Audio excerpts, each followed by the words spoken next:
창세기 13장입니다. 1절, 2절. 아브라함이 애굽에서 그와 그의 아내와 모든 소유와 룻과 함께 네겝으로 올라가니 아브라함에게 가축과 은과 금이 풍부하였더라. 아멘. 할렐루야. 또 하나님께서 새날을 주셨습니다. 항상 기도가 우리의 삶의 호흡이 되기를 주님의 이름으로 축원합니다. 오늘 또 먼저 그 나라와 그의 의를 구하며 달려가는 예신공동체, 천국을 경험하며 천국을 실감하면서 천국을 분양하는 생애를 살아가는 축복의 사람들이 다 되시기를 주님의 이름으로 축원합니다. 아멘. 현대인들은 과학을 신앙으로 생각하며 살아갑니다. 그러나 과학은 진리가 아닙니다. 진리는 변하지 않고 바뀌지 않고 영원한 것을 진리라고 합니다. 18세기에 발견된 뉴턴의 역학 법칙들이 위대해 보였지만 20세기에 와서 아인슈타인의 상대성 이론 앞에서 초라해졌습니다. 아인슈타인은 그의 나이가 25 되기 전에 특수 상대성 이론과 일반 상대성 이론을 발표하였죠. 그렇지만 학문의 깊이가 더해 갈수록 하나님의 존재를 더 강하게 느끼게 되었다고 합니다. 결국은 아인슈타인은 이렇게 고백을 합니다. 신앙이 없는 과학은 절름발이다. 과학은 세상을 창조하는 것이 아니라 어떠한 원리나 이론을 통해 하나님이 창조하신 세상을 설명하고자 하는 것이 과학의 학문입니다. 성경은 이렇게 말씀을 하십니다. 나는 빛도 짓고 어둠도 창조하며 나는 평안도 짓고 환난도 창조하나니 나는 여호와라. 이 모든 일들을 행하는 자니라 하였노라. 이사야 45장 7절의 말씀입니다. 우리는 눈을 가지고 있는데요. 눈에는 세 가지 눈이 있다고 그래요. 하나는 육신적인 눈입니다. 이 육신적인 눈도 밝아야 되겠지요. 눈이 어두면은 안경을 써야 되고 노안 수술까지 하는 경우도 오게 되는데 육신적인 눈이 굉장히 중요해요. 두 번째는 지식적인 눈이 있단 말이에요. 보이는 세계만 보는 것이 아니라 보이지 않는 지식의 세계가 또 있거든요. 그래서 지식을 볼 수 있는 눈이 있어야 되지요. 또 하나는 영적인 눈입니다. 그 영적인 눈은 진짜 우리가 보이지 않아야 하는 볼 수 없는 그런 영적인 세계를 보게 되는 것이 영적인 눈이에요. 그래서 우리는 이 세상에 살아가면서 모든 사람들은 과학을 신앙으로 생각을 하고 과학이 증명하지 않으면 없는 것으로 생각을 하지만 모든 과학자들이 결국은 시간 속에서 과학을 하다가 보면은 하나님의 존재를 느끼게 됩니다. 그래서 신앙이 없는 과학은 절름발이 과학이다. 이렇게 얘기를 합니다. 또 신앙이 없는 과학자는 돌팔이 과학자다. 아인슈타인 자체가 그 얘기를 했어요. 결국은 우리는 보이는 세계만 있는 것이 아니라 보이지 않는 세계가 있기 때문이에요.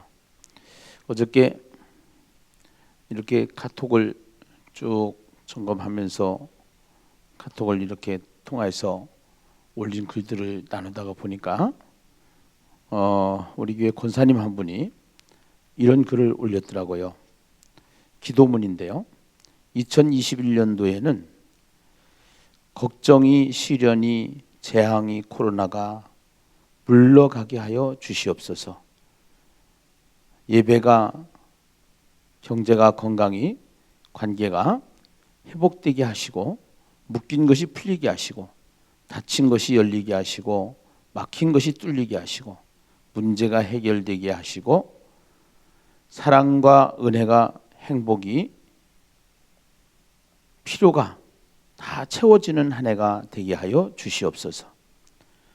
믿음이, 정의가, 의인이 대한민국에 일어나게 하시고 2021년도 내내 기도가 응답되어지는 충만한 한 해가 되게 하여 주시옵소서 하고서 이렇게 기도문을 올렸어요. 기도는 누가 할 수 있느냐? 기도도 자격이 있어야 합니다. 기도는 하나님의 자녀가 기도를 할 수 있는 것이죠. 하나님의 자녀가 아닌 사람은 기도할 자격이 없어요. 그러면은 하나님의 자녀가 된 사람은 영적인 세계를 인정하는 거고 영적인 세계를 보고 있는 사람이죠.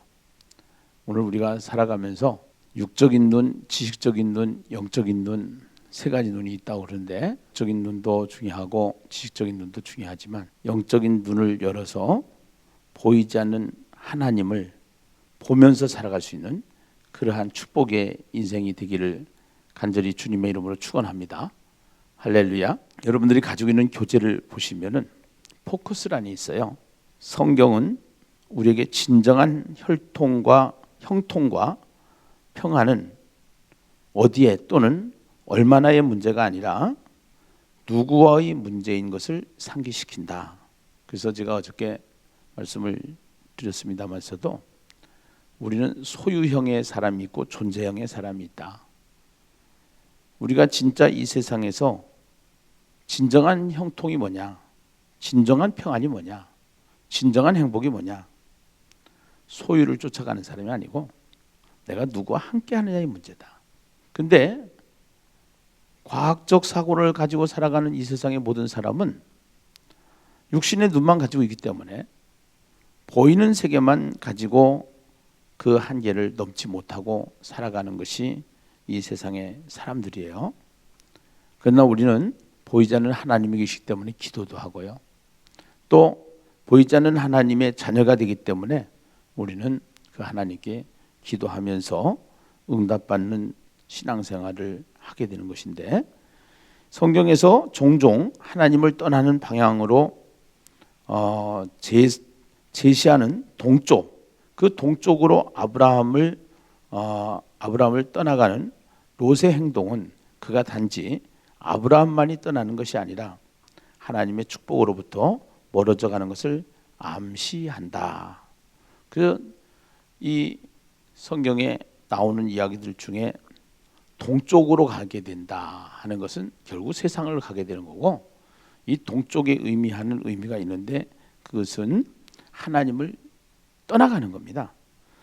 눈에 좋아 보이는 그리고 더 많아 보이는 행복을 향해 가지만 눈에 육적인 눈을 말하는 거죠.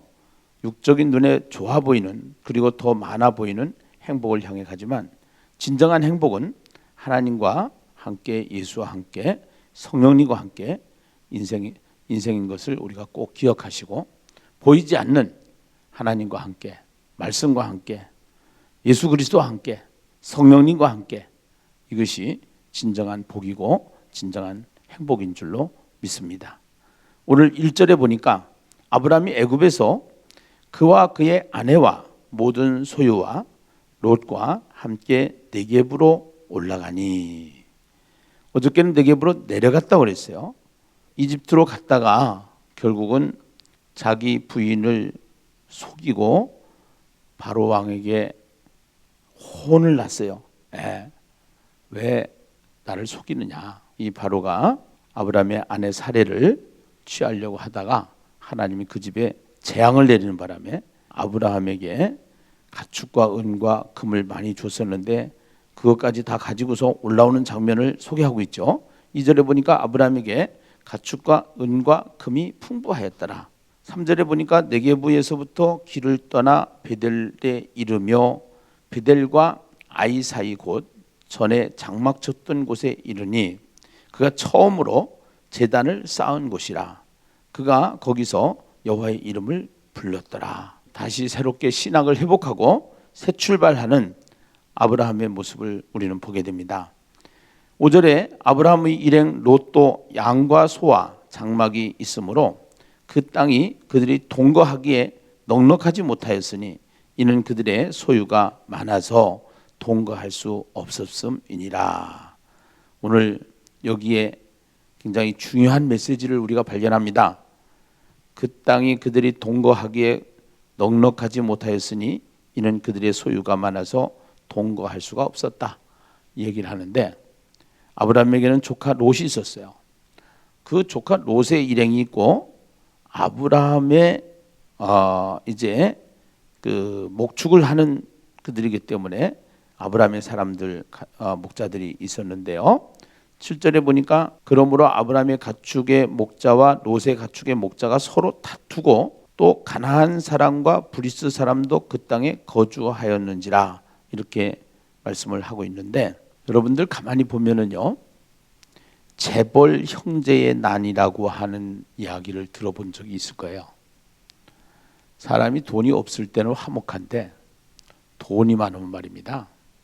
교회도 마찬가지예요. 돈이 많으면 시끄럽고요. 가정도 마찬가지예요. 돈이 많으면 자식들이 싸움박질해요. 그래서 결국은 어떻게 되느냐? 결국은 형제들끼리 싸움박질하고 형제들끼리 결국은 의가 상해요. 오늘 사실은 아무것도 없어서 먹고 살기 힘들 때는 굉장히 롯하고 아브라함하고 조카 삼촌 사이니까 굉장히 의가 좋았는데, 오늘 여기서 보니까 거기에 보면 그들의 소유가 많아서 통거할 수가 없었다 이렇게 얘기를 합니다. 결국은 오늘 이 메시지가 우리의 삶 속에서 명심해야 될 메시지가 아니겠는가. 우리는 이 세상을 살면서 과학을 가지고 뭔가 증명이 되어지지 않으면은, 내 논리에 맞지 않으면은, 내 상식에 맞지 않으면은 인정하지 않으려고 하는 그러한 세상에 속한 사람이 아니고, 세속적인 눈이 아니고, 우리는 신앙의 눈을 가져야 될 줄로 믿습니다. 오늘 보면은 8절로부터 쭉 말씀을 하는데, 거기에 이렇게 성경을 보면은 굉장히 쉽게 이해를 할 수가 있어요. 조카 롯이 가지고 있던 눈입니다. 그 롯이 바라본 곳입니다. 롯이 바라본 대상입니다. 그리고 장막을 옮긴 장면이고요. 아브라함이 14절부터 보면은 가지고 있던 눈이죠. 아브라함이 바라본 곳입니다. 그 다음에 바라본 땅입니다. 그 다음에 장막을 옮겼습니다. 참 성경은 신기해요. 이렇게 다 대조를 이루어 가지고 짝을 만들어서 설명을 한단 말이에요. 조카 롯이 가지고 있던 눈은 그 사람에게는 영적인 눈이 없었어요. 신앙의 눈이 없었어요. 그런데 아브라함은 영적인 눈이 있어요. 하나님을 바라봐요. 신앙을 바라봐요. 10절에 보면은 이에 롯이 눈을 들어 이렇게 얘기합니다. 요단 지역을 바라본즉 소알까지 온 땅에 물이 넉넉하니 여호와께서 소돔과 고모라를 멸하시기 전이었더라. 롯이 눈을 들어서 어디를 바라봤느냐? 요단 지역을 바라본즉 소알까지 온 땅에 물이 넉넉하니 여호와께서 소돔과 고모라를 멸하시기 전이었으므로 여호와의 동산 같고 애굽 땅과 같았더라. 롯이 바라본 곳은 어디를 바라봤느냐? 요단 지역을 바라봤는데 그것은 어디냐면 소돔과 고모라라는 겁니다. 그 소돔과 고모라는 여호와의 동산 같았고 애굽 땅과 같았더라. 롯이 바라본 것은 세속적인 눈을 가지고 있기 때문에 물질을 바라본 것을 우리는 보게 되죠. 자기 생각에 가득 찬 욕망의 눈을 가졌습니다. 14절에 보면은 롯이 아브라함을 떠난 후에 이렇게 나와요. 여호와께서, 이게 굉장히 중요해요. 그래서 여호와께서에다가 박스를 치시고요. 아브라함에게 이르시되 너는 눈을 들어, 거기다가 에이다시 이렇게 해놓으세요. 롯이 눈을 들어, 10절에 눈을 들어는 에이 쓰시고 14절 여호와께서 아브라함에게 이르시되 너는 눈을 들어 에이다시. 그러면은 롯이 가지고 있던 눈은 육신적인 눈이고 세상적인 눈이고 세속적인 눈이라고 하면은 아브라함은 어떤 눈이냐? 일단은 여호와께서라는 단어가 굉장히 중요해요. 여호와께서 아브라함에게 이르시되 너는 눈을 들어. 여호와께서 아브라함에게 눈을 들라고 이렇게 말씀하십니다. 하나님의 명령에 의해서 눈을 들은 것이죠. 같은 눈이라도 조카 롯은 욕망의 눈을 가지고 자기 생각에 꽂히는 곳을 바라보았다고 하면은 아브라함은 하나님께서 그에게 눈을 들어서 바라보게 하는 신앙의 눈, 영적인 눈을 가리키는 것을 보게 되는 것이죠. 같은 식구로 있던 조카도 아브라함도 가족들이었었는데 아브라함은 신앙의 눈을 가지고 있고 조카 롯은 육신의 눈을 가지고 있다. 이것을 우리가 보게 되는 것입니다. 10절 보면은요. 그 이에 롯이 눈을 들어 요단 지역을 바라본즉 롯은 현재만 바라본 거예요. 그런데 아브라함은 여호와께서 아브라함에게 이르시되 너는 눈을 들어 너 있는 곳에서 북쪽과 남쪽 그리고 동쪽과 서쪽을 바라보라. 이렇게 이야기를 합니다. 북쪽과 남쪽, 동쪽과 서쪽, 동서남북을 바라보라. 하나님의 명령에 의해서 신앙의 눈으로 어디를 보게 하시느냐 하면은 미래를 바라보게 하는 겁니다. 롯이 가지고 있는 눈을, 육신적인 눈을 가지고는 현재만 봐요. 신앙의 눈을 가지고 있는 아브라함은 동서남북을 바라보라, 미래를 바라보라 이겁니다. 육신의 눈만 가지고 있으면 현재만 보게 됩니다. 세상만 보게 됩니다. 현실만 보게 됩니다. 우리가 신앙의 눈을 가지면 미래를 바라볼 수가 있는 거예요. 천상이 있고 지상이 있는데 지상에 살고 있지만 천상도 우리가 함께 공유하고 그 천상에 올라가서 영원히 살 수 있는 것이 우리가 살아가는 미래의 장소이기 때문에 이 땅에 사는 동안도 천국으로 살다가 죽어서도 천국으로 사는 것이 우리가 가지고 있는 신앙의 모습이란 말입니다. 10절 C에 보면은 온 땅이 나와요. 롯이 육신의 눈을 들어서 바라본 대상이 어떠한 곳이냐 하면은 온 땅 그렇게 했는데요. 온 땅 여기에다가 C 쓰세요. 온 땅에 물이 넉넉하다. 이것은 뭐예요? 그때 고대 근동 지방에는 물이 큰 재산입니다. 그 현실적인 풍요를 바라보는 거예요. 15절 C-에 보면은 보이는 땅을 내가 너와 네 자손에게 주리니 영원히 이르리라. 이 보이는 땅이 어디예요? 약속의 땅입니다. 약속의 땅을 내가 너와 네 자손에게 주리니 영원히 이르리라. 약속의 땅을 바라보게 한 겁니다. 아브라함은 15절에 보니까 내 자손에게 주는 그 자손이라고 하는 이 단어가 굉장히 중요한 단어인데요.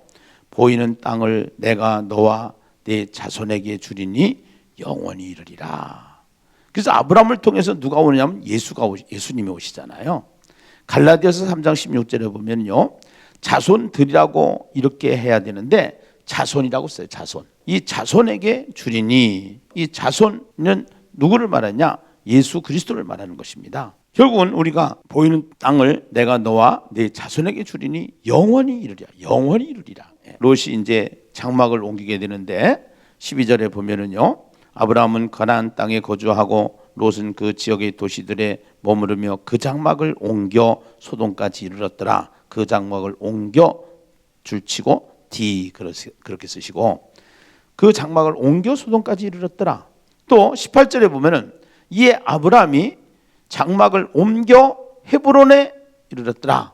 이렇게 대조가 되어 있죠. 장막을 옮겨. 그래서 롯이 옮긴 장막은 어디냐? 롯이 옮긴 장막은 소돔 땅입니다. 그 소돔 땅은 결국 북방 연합군의 포로가 되는 땅이 되어버렸고요. 심판의 땅이 되어버렸고요. 결국은 모압과 이스라엘 백성을 괴롭혔던 모압과 암몬 족속의 조상이 되어버립니다.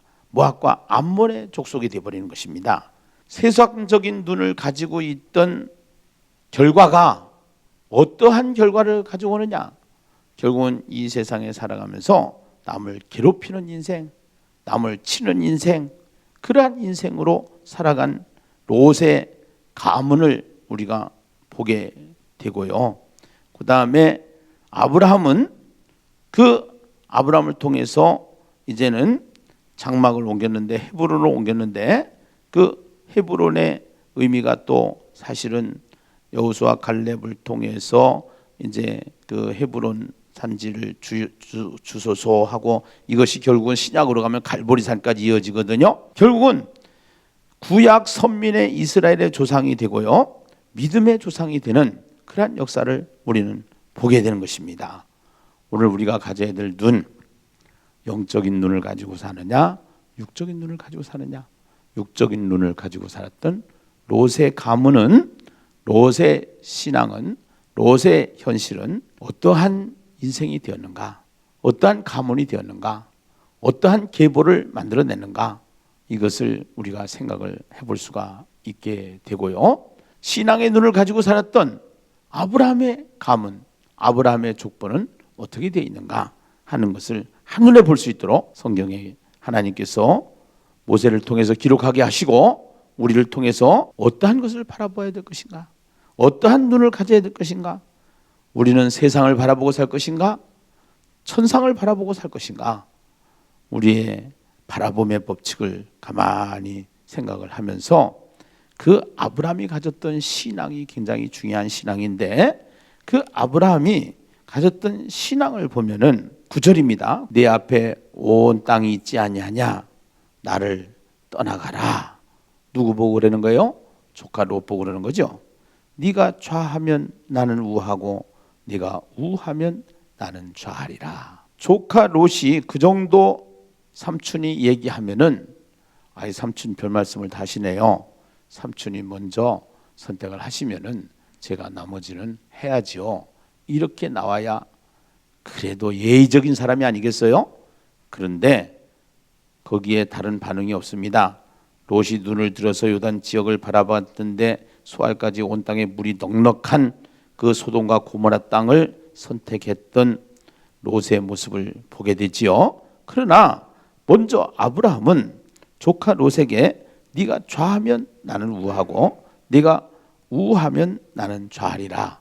벌써 이 아브라함은 이제 하나님의 말씀을 받고 약속을 듣고 하나님께서 너는 떠나 내가 내게 지시할 땅으로 가라 라고 하면서부터 자기는 보이지 않는 하나님을 경험한 사건을, 사실은 조카 롯도 같이 따라다갔으니까 경험을 했지요. 그런데 그것을 보면서도 아브라함은 신앙의 눈을 가지고 있었고 롯은 현실의 눈을 가지고 있었다는 것을 우리가 생각을 하면서, 네가 우하면 내가 좌하고 좌하면 우하겠다 하는 이 이야기는 우리가 어떠한 믿음을 가지고 살아야 될 것인가. 결국은 아브라함이 가졌던 믿음은 이 믿음이란 말이에요.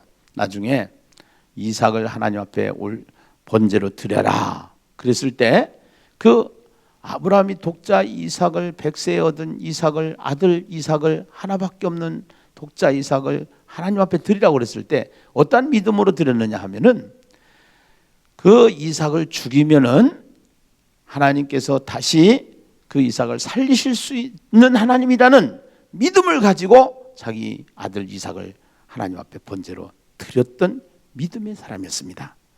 오늘 우리도 이제 신앙의 눈을 가지고 소유를 중심으로 가지 않고 세상을 중심으로 가지 않고 보이지 않는 하나님을 바라보면서 우리가 어떠한 곳에 처하든지 우리의 가장 행복은, 우리의 가장 큰 상급은 하나님이 함께 하시는 것이다. 하나님이 나와 함께 사는 것이다. 하나님을 경험하는 것이다. 그래서 우리는 사야통삼을 하는 거예요. 사야통삼을 통해서 롯의 인생이 아니고 아브라함의 인생, 롯의 눈이 아니고 아브라함의 눈을, 롯의 믿음이 아니고 아브라함의 믿음을 가지고 살아가는 저와 여러분 되기를 주님의 이름으로 축원합니다.